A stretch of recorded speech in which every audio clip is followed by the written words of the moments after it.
Mэтьюз, and this is Cursed Questions, a project of ZIMA Magazine. And today we have Bill Brauder as our guest. Bill, very good to have you on the show.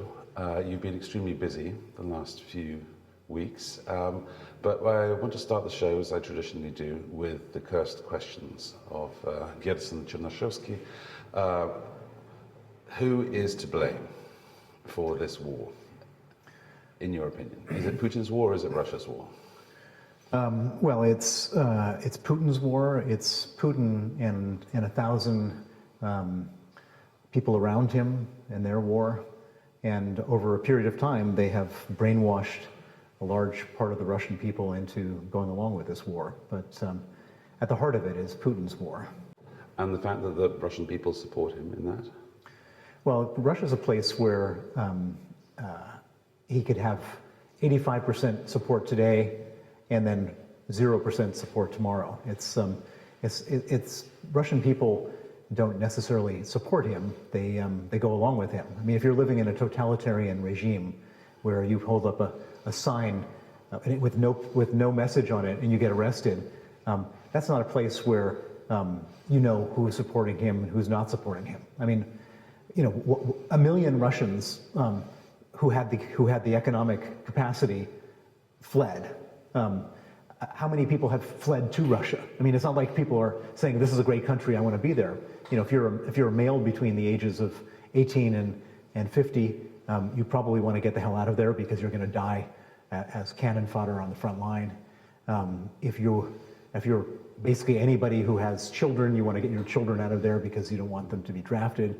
If you're looking to build a future, you probably don't want to build it in Russia. So it's kind of hard for me to imagine objectively why anyone really, you know, in their heart of hearts would want to be there. You can't express your opinions, everybody is afraid. What's there to like? Mm-hmm.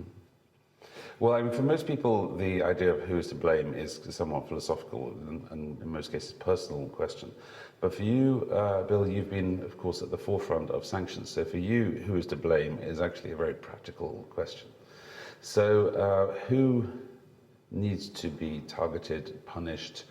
Who needs to have that blame physically laid at their door and lose their assets and lose their freedom of movement?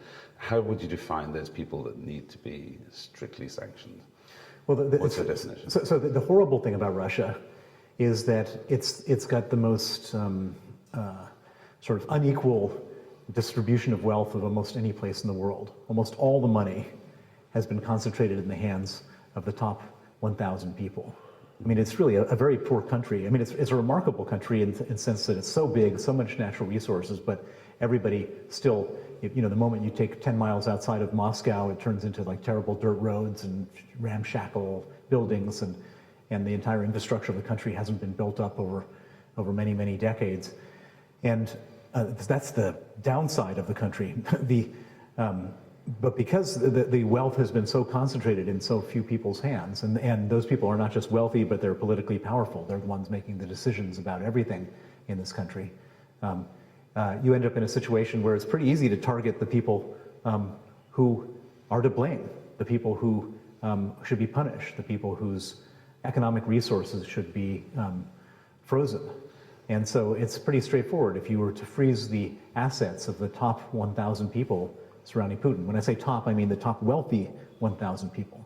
I'm not talking about the Navalny list of 6,000 where he's going after all sorts of random officials. I'm talking about going after all the people with economic and political power.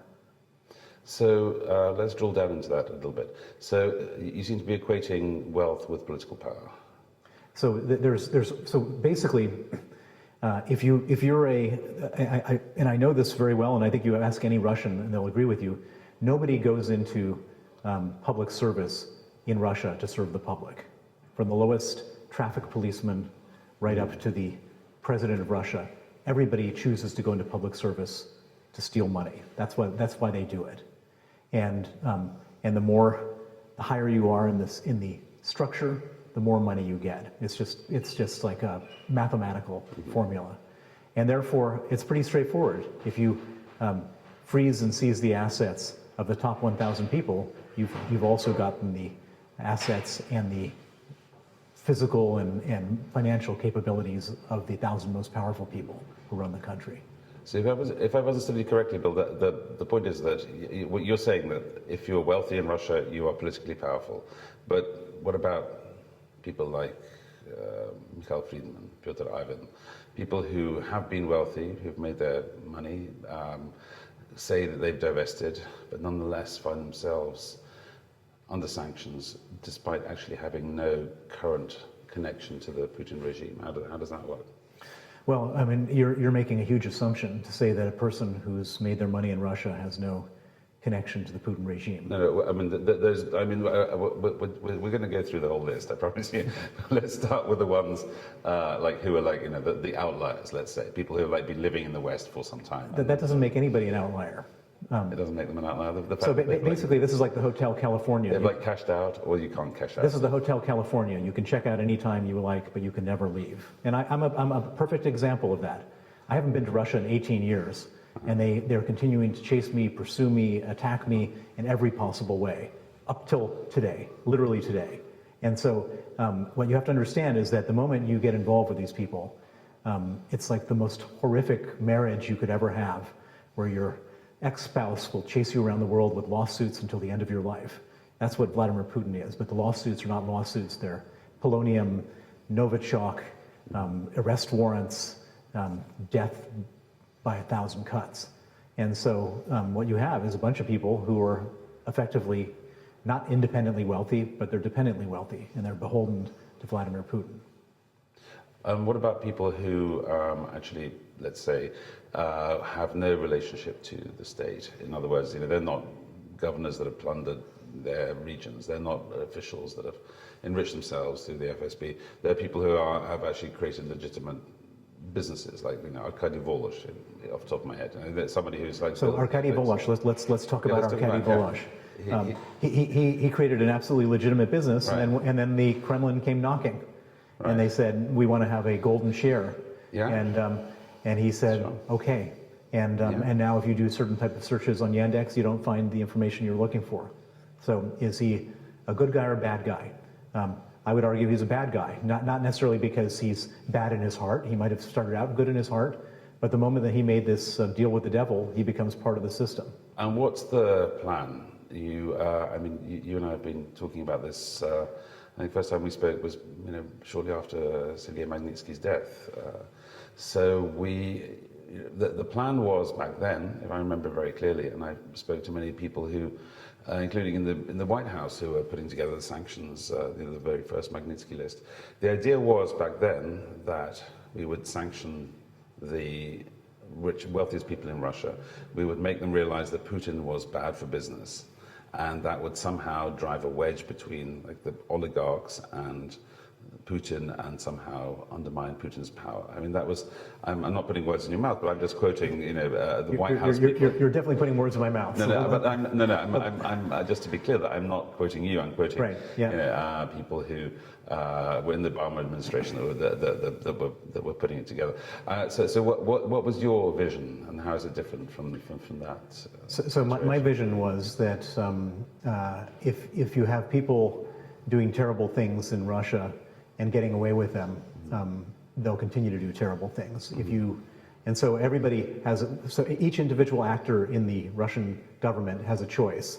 They say, or has an equation. What's the upside of doing a terrible thing? And what's the downside of doing a terrible thing? And this is how everybody makes decisions everywhere in the world. It's not just in Russia. Upside, downside, risk, reward. And so when somebody has been given an instruction to go and kill Sergei Magnitsky, they're doing that because they believe there's some benefit for them, financial, career, whatever benefit. And they think there's no cost to them because historically they enjoyed absolute impunity. And so all of a sudden we introduce a new part of the equation, which is a cost.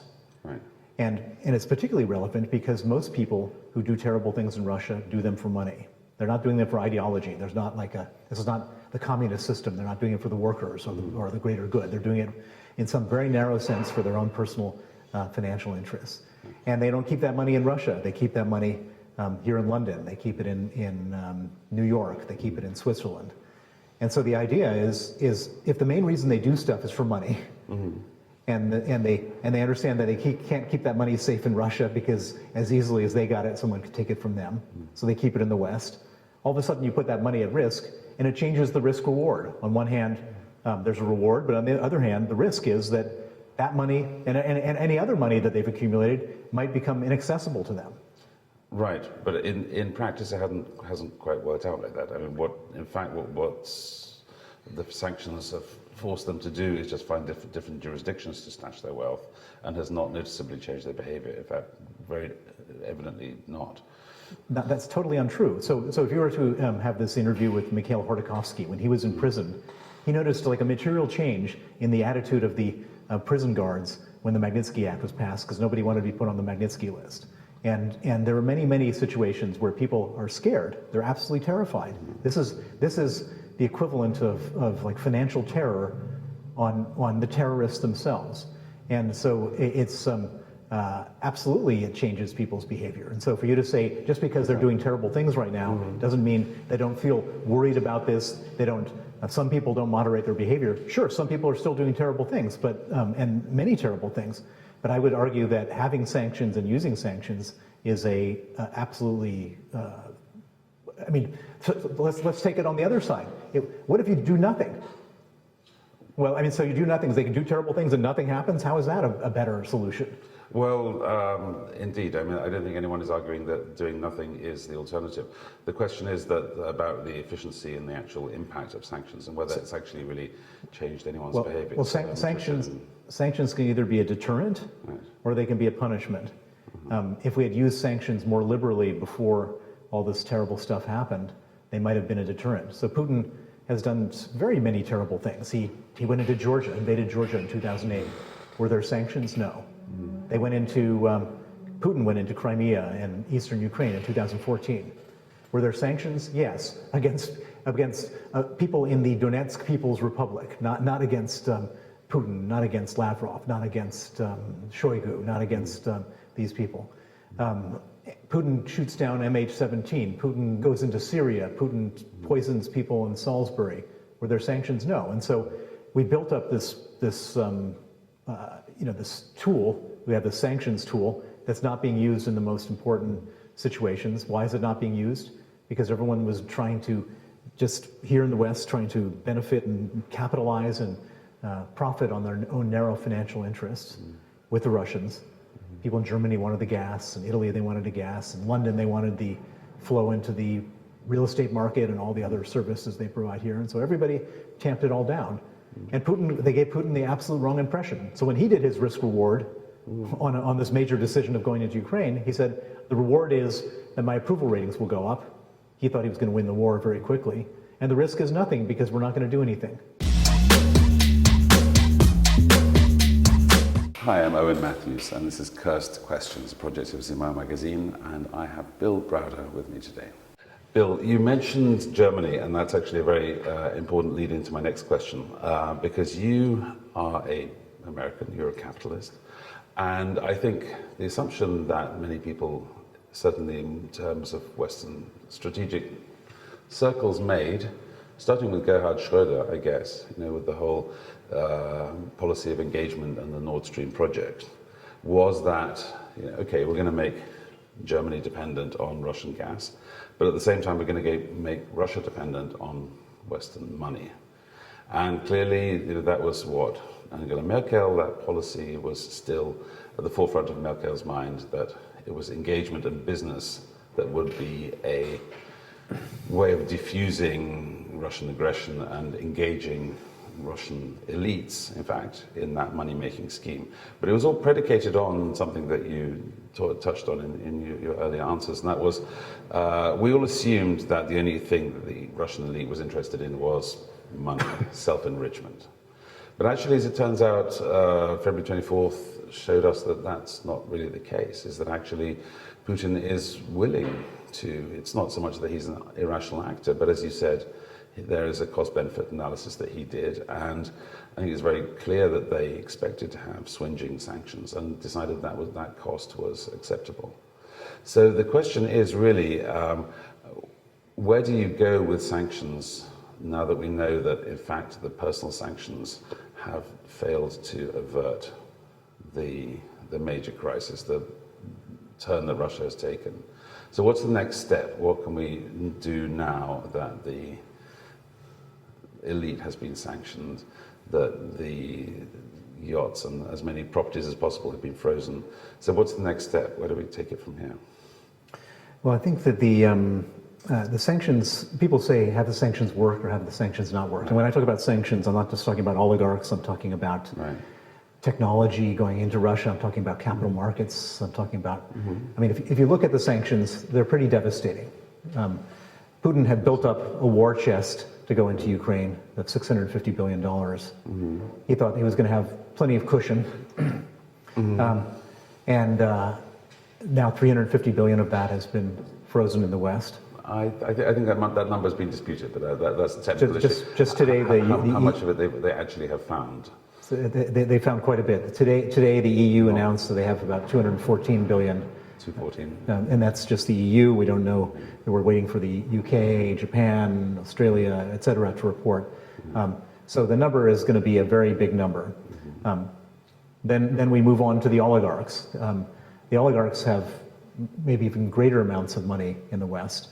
Not that much has been frozen as the central bank reserves, but the one thing that's happening to the oligarchs that nobody's talking about is that everything is pretty much ground to a halt. No bank wants to be doing business with oligarchs. No bank wants to transact for oligarchs.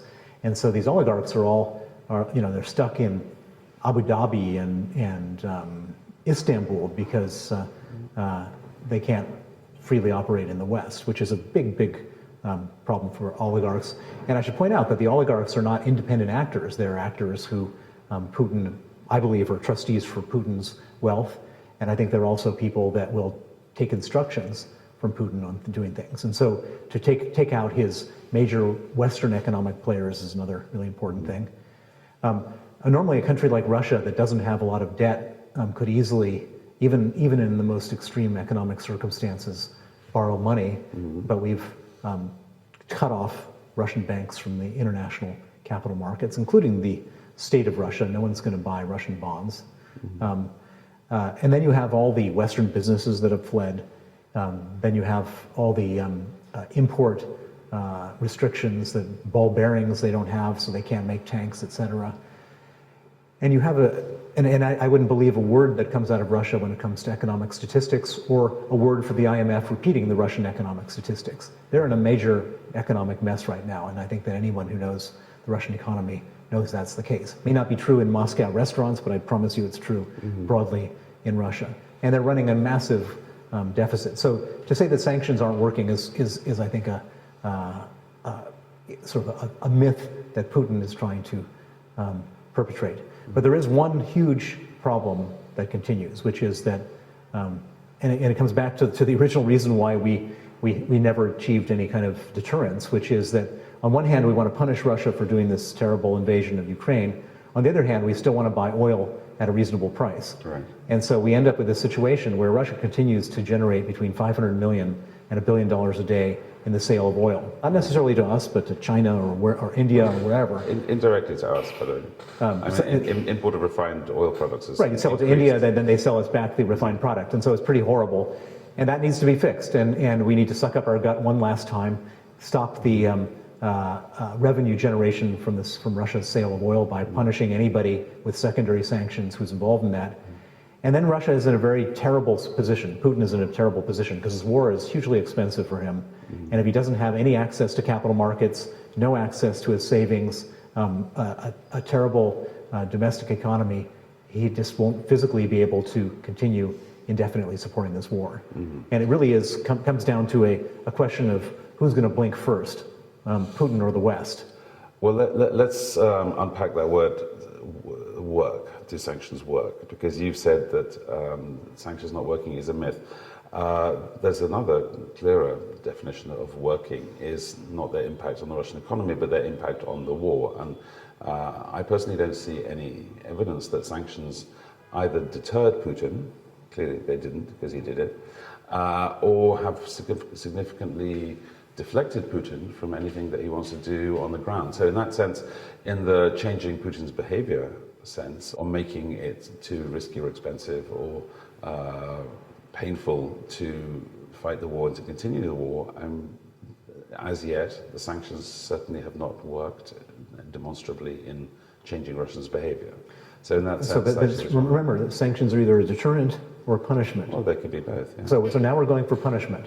And we're not expecting to change. Putin is on a suicide mission right now, and so nothing is going to change. And by the way, he has no choice. So coming back to your thing about saying do they value money or other things? Right.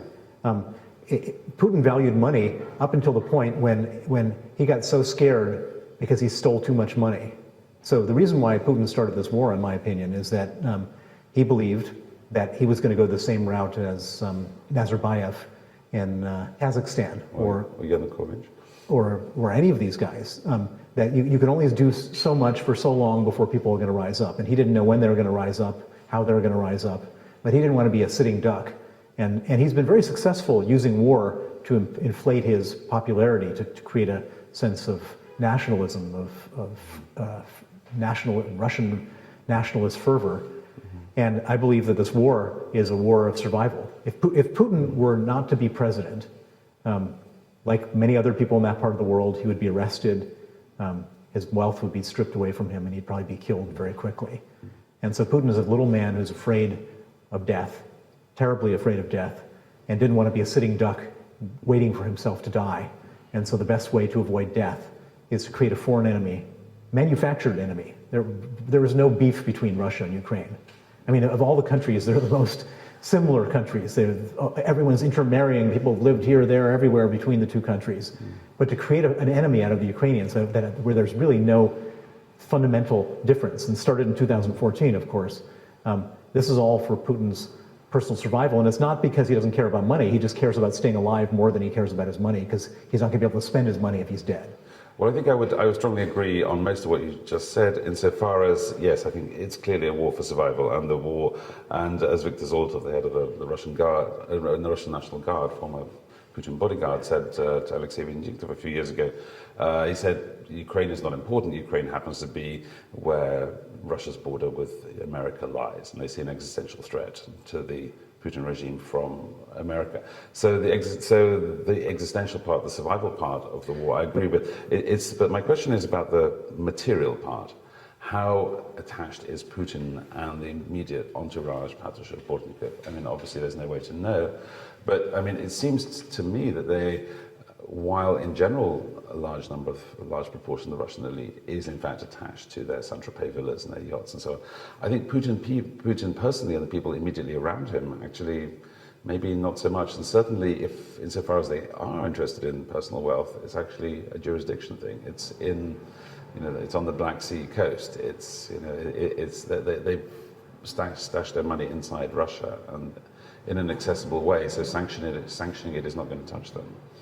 It touches everybody. I promise you, every single person is seething right now about what's going on, and totally locked up and can't, they can't fly their planes, they can't sail their yachts. I mean, there was a yacht. It belonged to some oil oligarch. So they were sanctioning all the yachts in Saint-Tropez and in Italy and Spain, and so all the ones who could get away sent their yachts out into the field. And I remember there was a yacht in the Gulf of Sudan, and I thought that was just the most beautiful image. They go from the Cala de Volpe in Sardinia to the Gulf of Sudan. That really is how it should be. No, it's a satisfying image, and it's one of the things that's actually most. It's the thing that people have in their mind when they think about sanctions. It's the oligarchs, the yachts, and so on. But I wonder whether, in fact, the oligarchs and the yachts are actually a distraction, because I mean, insofar as Putin, as you know, has actually been trying to get rich Russians not to send their money abroad, and to the whole process of de-offshorization. And in fact, in 2017, I believe there was an amnesty for the de-offshorization. It was to bring back unexplained wealth, stolen wealth from Russia back home. So in that sense, actually, idea that wealthy Russians and the Russian elite can no longer is cut off from access to the West, in fact, in some ways, strengthens Putin. Do you agree with? Well, I think you're almost treating it all as it's legitimate. That Putin is an independent person, and the oligarchs are independent people, and their money is independent. They're independently wealthy. That's just not how Russia works. So there's no such thing as independent wealth in Russia. Everybody is dependently wealthy. Putin has cut a deal with everybody to say you can only be rich, you can only be an oligarch if you do so with Putin's permission and at his pleasure. And at any point, he can decide you're not going to be rich, you're not going to be free, or you're not going to be alive. And therefore, effectively, their wealth is his wealth. That's how the whole system works. Why do you have all these guys that are supposed to be so independent from Putin that never uttered a word of condemnation about this war? And that's because all these people are completely dependent on Putin to continue to be rich. And this is the money that Putin can't have his foreign exchange money that's held in the West, and he can't have his oligarch money. And that's the purpose for tying up this money. But he wants his oligarchs closed. He wants he wants people to stop taking money out of the country. The whole point about the de-offshorization is that actually he was made as a concerted effort to actually sort of bring that capital back home. And one of the reasons I would argue that for the beginning of the war is that actually it was one of the reasons why the war, I think, has been less of a disaster in the eyes of the men who began it, those KGB people around Putin, than it has been for the rest of the population, is that for that tiny clique of people, they kind of got a Russia that they wanted. It was a closed Russia. It was a Russia where the future resembled their own past, which is something that many old men maybe dream of, but very few achieve. But most crucially, the whole elite is being sort of hermetically cut off from the temptation of engagement with the West. Because economic engagement with the West, as Schroeder believed, was actually something that gave all this class of people a strong incentive not to do stuff like invade Ukraine. And it didn't work because I think Putin doesn't really care. He wants these people cut off. They're now cut off. But my key question is really, now that we've isolated the regime, we can do that better, surely. But don't you risk just having a sort of siege mentality inside Russia, different rules, no more Saint-Tropez, no more yachts. We just have a Russia which is besieged. The elite just continues to remain silent. They actually have no incentive. They abandon all of their Western interests, and we've actually just created a fortress Russia, which is actually sort of no less dangerous and no less aggressive than it was before.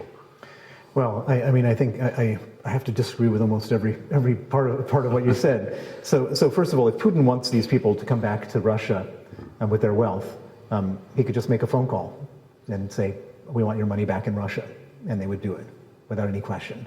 So it's not as if he needs to create some new policy and de-offshoreization and bring it back. The reason why these people have their money in the West is because Putin wants them to have their money in the West, because half of it's Putin's money, and he wants to keep his money in the West. Which is, by the way, why Putin reacted so violently to the Magnitsky Act, because why would he care about sanctioning his officials and his oligarchs, except that it goes after his money himself. And then you make this, in your question, you're making this assumption that these oligarchs are somehow independent actors and somehow we want them on our side or whatever. These people are just employees at a very low level to Vladimir Putin. If you go into any room with oligarchs and Putin, they go from being these chest-thumping alpha male on steroids type people to being the most subservient, completely servile, non-men people. They're eunuchs almost. And the oligarchs are not in any way people with their own agency, with their own decisions, with their own. They might have opinions. They might curse in the privacy of their villas. But these are not people that are going to have anything to do with the future of Russia. And I think that at the end of the day, the future of Russia is not going to be determined, hopefully not determined by Putin and these people around him. It'll be determined by the vast majority of Russian people when the whole thing comes undone. And I think it will come undone. I don't think that they can carry on in this way into perpetuity. I don't think that this is a sustainable long-term regime. I mean, what in your analysis is where will the cracks run? And what are your top 3 scenarios for the future of the Russian regime? Well, I mean, the main problem that they run right now is that they've proven themselves to be a military failure. And then at the same time, Ukraine is turning into much better than anyone had ever expected from day one of the war until now. And at the same time, every major sort of democracy in the world has provided Ukraine with weapons, with financial aid, et cetera. And so it's no longer an unfair fight. And it's potentially a fight, and nobody can predict it. I can't predict it. You can't. The generals can't even predict it. Nobody knows how it's going to play itself out. But there's some subtle indications that Ukraine could really, realistically, push Russia out of their territory. And if they do that, if they push them out of, if Russia no longer holds Crimea, Right. how do you spin that in Russia? You can't. It doesn't matter what you say on television. How do you spin losing Crimea? And how do you spin the 250,000 soldiers that will have died by that point, and the $1 trillion of damages that have been inflicted on just the Russian economy because of this whole thing? How do you justify that? Putin can't justify that, and that's the main scenario that I could imagine where people say, we're not going to do this anymore. And then the question is, what are they going to do instead? Are they going to do a Prigozhin, or are they going to do a Navalny, or a Karamurza, or a Yashin? And I can't predict that.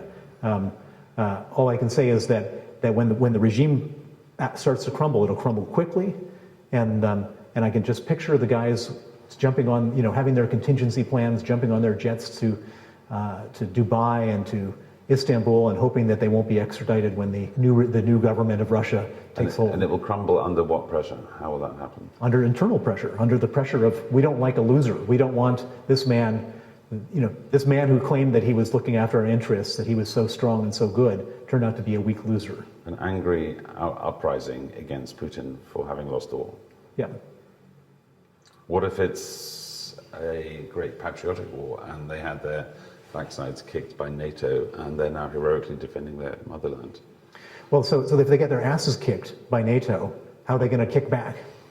Well, they probably will not be able to. Well, they can press the nuclear button very easily. They can, and what's that going to accomplish? That's going to accomplish nothing. That's true. But if the question is about, like, if your argument is that losing Crimea is the pain point at which Putin loses his credibility, my follow-up question is, what happens if that goes the opposite way? That actually, catastrophic loss in the field actually turns into a sort of siege mentality, great patriotic war type thing, and Putin's power actually is consolidated around fighting this patriotic war for survival. Is that not also a possible scenario? And so what are they going to do? Fight with shovels? I mean, they're going to be fighting HIMARS and Storm Shadow missiles with shovels? Not on their own territory. But nobody's going to invade Russia. Well, that's the point. Nobody's going to invade Russia. Exactly. And so my recommendation to the policymakers is, we don't know what's going to happen there. It could turn into a Mad Max type of situation where there's warlords, mafia warlords, literal warlords, military warlords governing different parts of Russia. You've got the Kadyrovs and Prigozhins and the Gazprom private military company and so on, with all their own, sort of private militaries. It could be that whole thing. But from a Western perspective, at that point, the key is to contain Russia, to make Ukraine part of NATO, and to just put a complete ring of fire around them so that they can't do anything more. This is Owen Mэтьюz with Cursed Questions, project of ZIMA Magazine, and I have Bill Brauder as my guest today. Bill, the second famous Russian cursed question is, what is to be done? And the issue of the Putin succession, of the political prisoners, I know that's something that you've been very active on, and also you've been very prominent in the last few weeks with the tightening up of sanctions. Can you tell us a little bit about what your current thrust of your work is right now?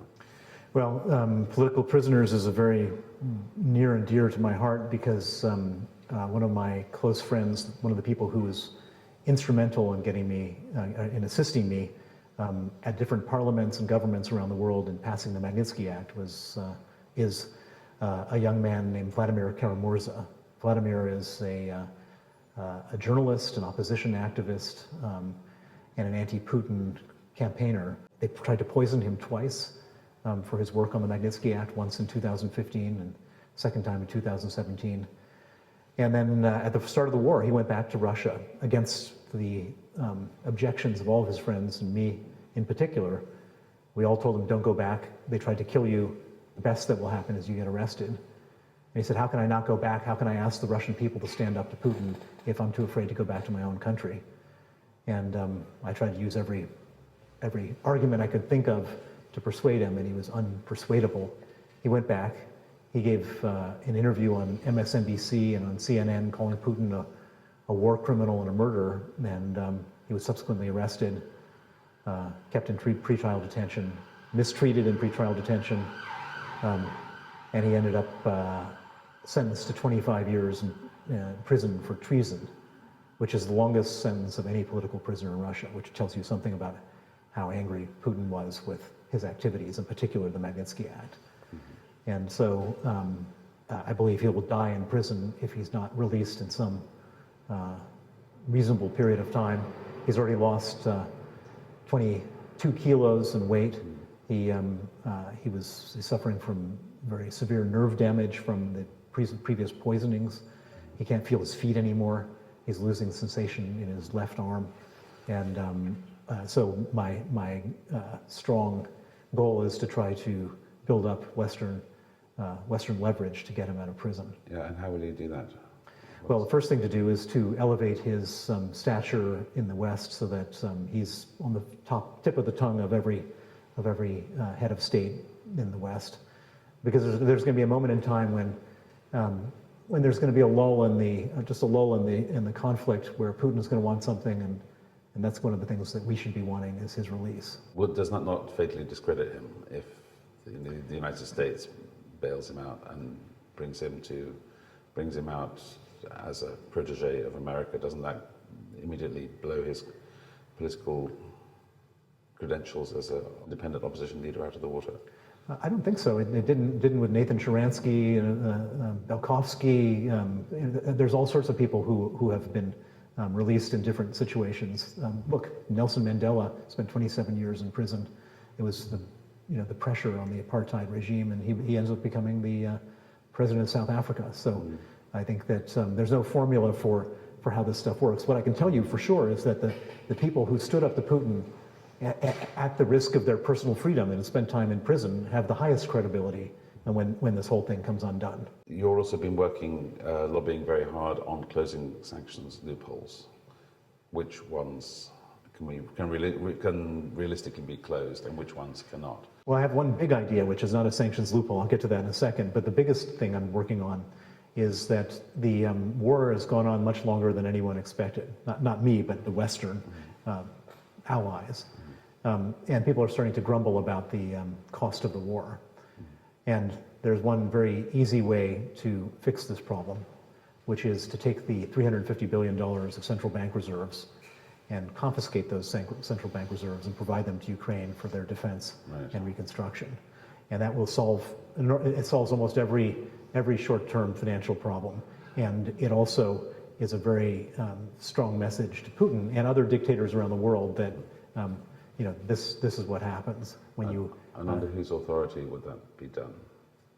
Under the authority of the United States, the European Union... The authority of the United States. And the UK, et cetera. I mean, we all have laws that allow this type of thing to happen. You can't commit a crime of this magnitude and not have to pay the damages. So you're saying it would be a criminal process within each one of those sovereign countries? I would say... It would be a prosecution of the Russian Federation? Correct. So the Russian Federation is guilty of an act of aggression. There are damages associated with the act of aggression. We already have custody of the money. In court? Yeah, I think that it probably would require... With a defense? What's that? With a defense? They could say either we are or we're not guilty of the crime of aggression. Well, I think we can guess what they're going to say. And I think that it's pretty straightforward that, and I don't think anyone's arguing about that other than the Russians saying that, oh, this is terrible, our money should be protected by sovereign immunity. Well, sovereignty should also be protected by sovereign immunity, and that hasn't happened. Right, but neither has confiscation of assets in wartime. I mean, obviously the assets of Nazi, I mean, there are some precedents.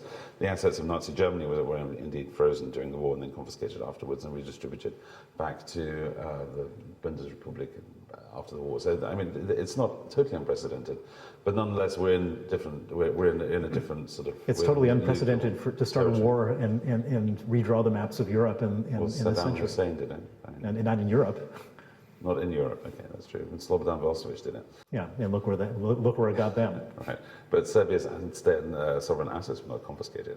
Well, so, I'm just saying that when I mean, it's not totally straightpolitical, but which is why it hasn't happened yet. But that's one of my major goals is that I spent the last 13 years creating political networks in different countries to pass legislation, which is now passed in 35 countries, to freeze assets. It shouldn't be that much more of a leap to seize those assets. And it's not a legal issue, it's purely a political issue at this point. Well, actually, that's interesting you should say that. I mean, what would you say to people who would push back and say, like, we are standing for a rules-based order. We have various fundamental property rights and the principle of being innocent until proven guilty. And particularly, we're talking about private sanctions now and the confiscation of individuals' property. I'm not talking about that. I'm talking about the state money. I mean, the private people, this stuff will be litigated for 30 years. Right. Well, exactly. So, but just moving on to private assets. I mean, the state, I agree, is a political issue. With private assets, they say well, we're living in a rule of law. Like, what did I do?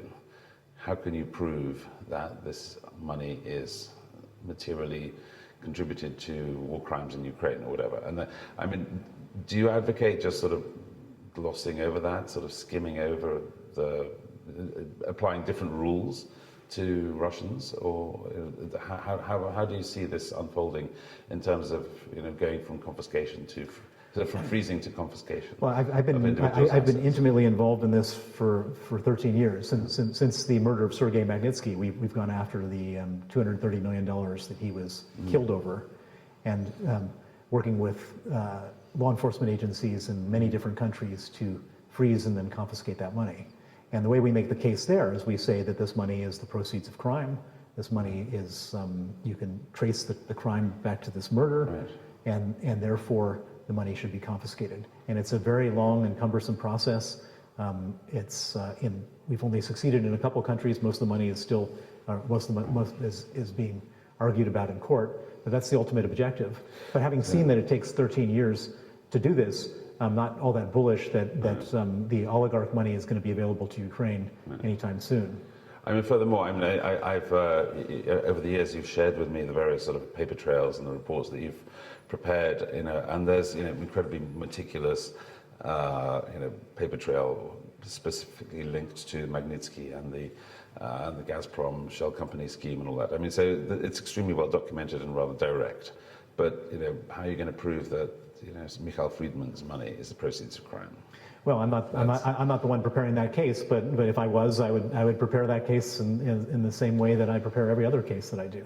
But nonetheless, at the moment, all these people have found themselves with their assets frozen without recourse, and on really unclear legal grounds. So, I mean, the question is, I mean, if we are indeed a rules-based society, either we should charge them with a crime or investigate a crime, or at least start to investigate an alleged crime, or not freeze their assets. I mean, it's a legal. I have no sympathy for these people whatsoever. So if you're somebody who is supporting Osama bin Laden, who is a terrorist, and your assets are frozen under the terrorist statutes, I've never heard anyone making the argument that it's really unfair for those people. This is effectively the same thing, and where anybody who is part of the terrorist regime of Russia should have their assets frozen. I have no sympathy for these people. I don't think anyone. I think it's an argument that only has any weight among the oligarch chattering class, that are sitting in Dubai right now. Mm-hmm. Nobody else cares about their property rights. If they're a supporter of the terrorist regime of Vladimir Putin, and that's been determined and documented. That I don't think that they're morally in any position to say that they've been treated unfairly.